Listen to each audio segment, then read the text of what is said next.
Dahil nadadaanan ko to sa feeds ko, na-curious ako, ayan tuloy napabili ako. Buti na lang at meron dito sa Landers Alabang, ayan yung price niya.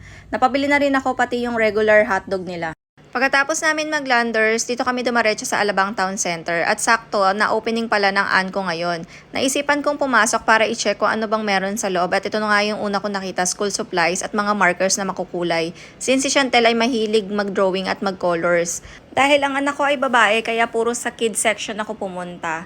So, ito na nga yung mga DIY bracelets, headbands, ayan, yung mga iba't ibang accessories. Meron ding mga pang-erasers, ang cute, may set na may ball pen, stickers, ayan, iba't ibang kulay din.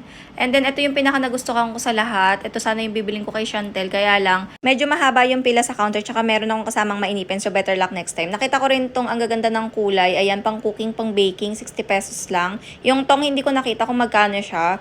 Tapos, merong mga hand sanitizers, iba't ibang scent siya, ayan. Yung pulay lang natatandaan ko is watermelon. And then, yung katabi niya is mga wipes na iba't ibang klase din siya, 75 pesos. Ito rin ata yung isang sikat sa Anko, yung products na to. So, jelly soap, ewan ko ba, mga dry shampoo, ganyan. So, 290 pesos lang siya. At dahil nga grand opening nila, kaya may pa-free na activities sila dito sa labas ng store nila. Ang gagawin mo lang is kailangan mo mag-register and maging member ng Anko para maklaim mo yung mga freebies na yon. Ito yung mga designs na pwede mo papilian. It's either then sa face or sa arm. Si Chantel ay pinili niya sa arm.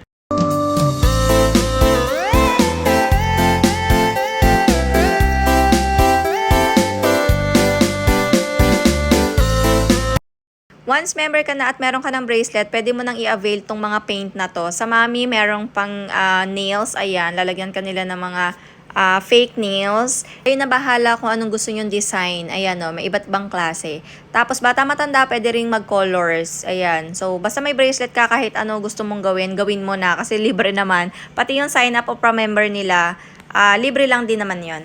So, ayun lang guys. Shinare ko lang. So, happy Boodle everyone. Bye!